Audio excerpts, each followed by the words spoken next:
I've had many people ask me how to start investing, but more importantly, how can I learn to properly invest? You can invest and have no idea what you're doing, but I promise you won't get very far, especially if you're only listening to what the media tells you to do. Today I want to give you some direction on how you can learn to properly invest. I also want to share with you some of my favorite resources that I have used to learn how to invest in the stock market. The first thing I really got into was reading investing books. Now I want to share with you some of my favorite books that I have read or are currently reading. Now this is not a full list. I will leave a list below. That's my Amazon wish list.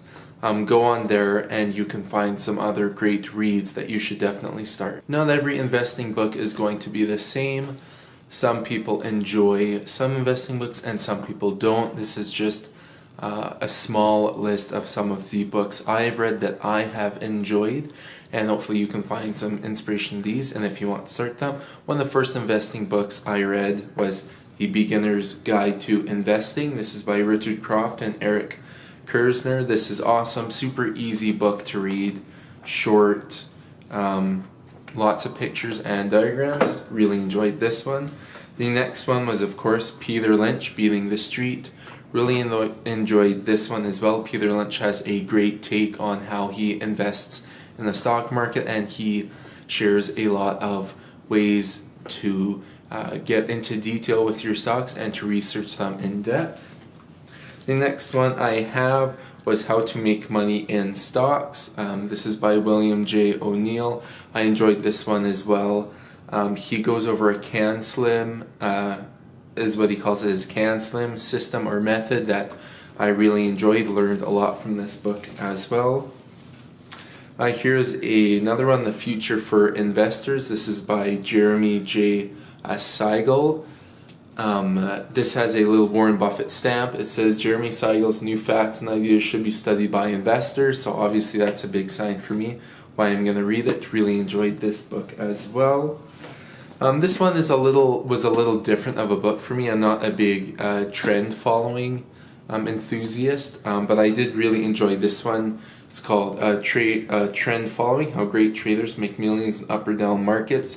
Very interesting. I did learn a lot about graphs. This is one I'm going to read through again because it does have a lot of information. Sometimes it can be hard to digest in this one, but I love it because there's lots of graphs and illustrations that he has in this book. And of course, I couldn't have this list without The Intelligent Investor. I am currently reading through this one. Absolutely love it. This is definitely a harder book to read. I would encourage every single person ever who wants to be a good investor to read this book, but I would not suggest it being your first book because a lot of it will go over your head.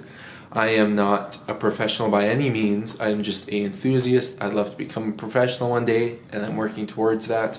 But even at the stage I am now, I have to reread things multiple times and to look on Google to really figure out what they mean.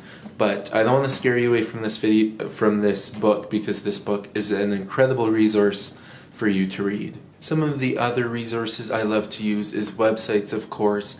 I love Investopedia. They have a bunch of topics on their website. They have a bunch of definitions and pages. They have a ton of stuff on their website. Really like Investopedia.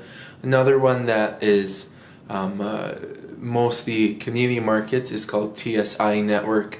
That is run by Pat McCow. I really enjoy his work. I have a email that I subscribed to of his, a newsletter that he sends out at least once or even sometimes twice a day.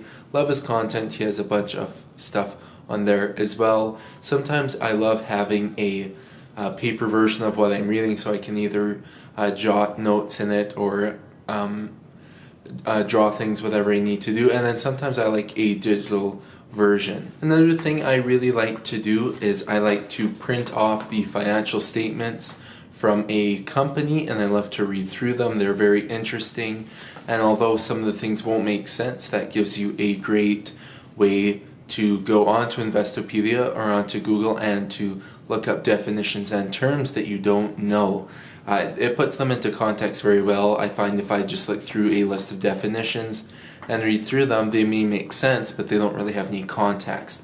And so this, for example, is the Ryokan one, and I'm reading through this for Friday's video. Hopefully I'll have that ready, as this is quite long, but it's really interesting as, for example, here's their income statement. It has it all out here, and then it has a list of all their stuff. It's a great way not only to learn how to research a company, how to invest in a company, but you can also find some really interesting things in these that stick really well.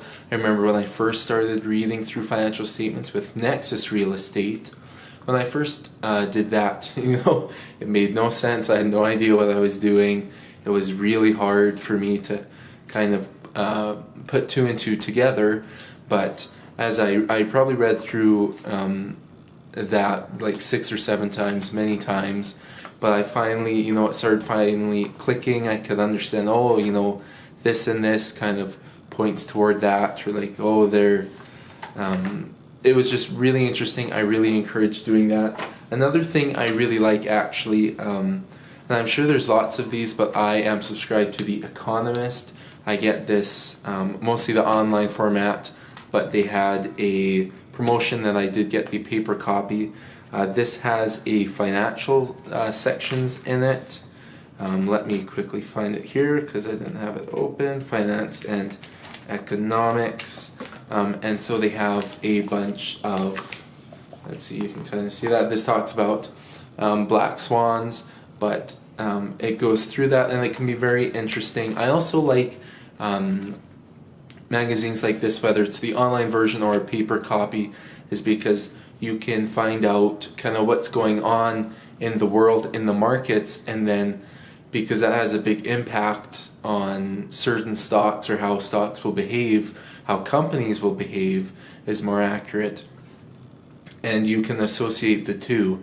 If lots of things are happening with Brexit, maybe that will affect some stocks that are heavily invested into Britain or into parts of the EU that are affected.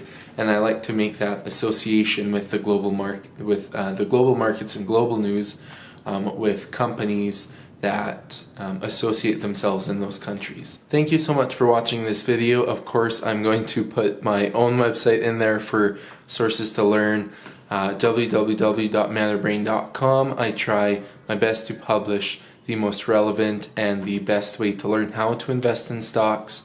I love this sector, I love this industry.